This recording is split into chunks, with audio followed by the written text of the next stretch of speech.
सबने हुजूर से कहा, ए मोहम्मद, तुम नबी हो? हुजूर ने कहा, हां। अबू जहल और सभी कुफ्फार कहने लगे, जमीन पर तो तुम्हारे बहुत सारे मोजेजे को हमने देख लिए, क्या आसमान पर भी कोई मोजेजा दिखा सकते हो?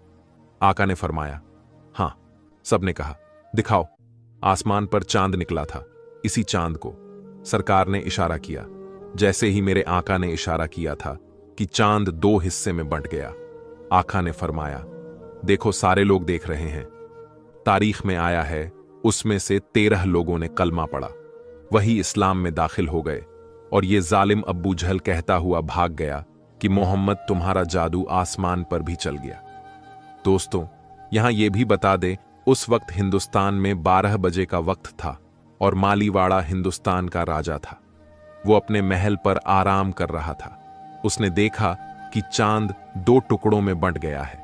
जब अरब के ताजिर से मुलाकात हुई और तस्दीक किया तो हिंदुस्तान की तारीख मिल रही है। राजा ने इस्लाम कबूल कर लिया था और मेरे आका की बारगाह में कलम और कुछ खत तोहफे में भेजा था।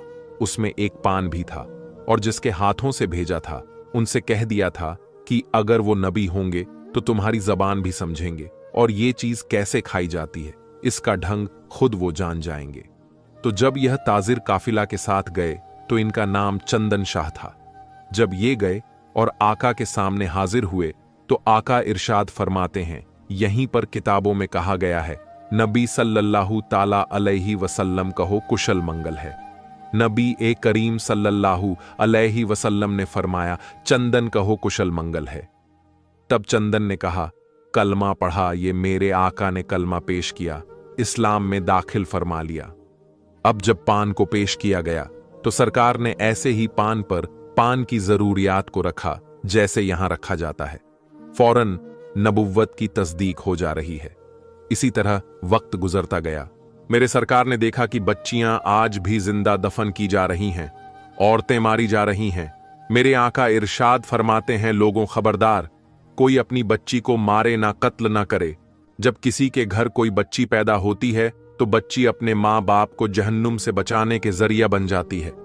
बुखारी शरीफ की हदीस है, मेरे सरकार के अल्फाज हैं, जब किसी के घर कोई बच्ची पैदा होती है तो बच्ची अपने माँ बाप को जहन्नुम से बचाने के जरिया बन जाती है। आकाए करीम ने जब भरे मजमा में साहबा के बयान किया तो साहबा के आंखों से आंसू बहने लगते हैं। नबी सल्लल्लाहु ताला अलैहि वसल्लम बयान दे रहे हैं, साहबा की आंखों से आंसू बह रहे हैं। सहाबी अर्ज करते हैं, या रसूल अल्लाह, और जिसके पास बच्चियां ना हो। आकाए करीम सल्लल्लाहु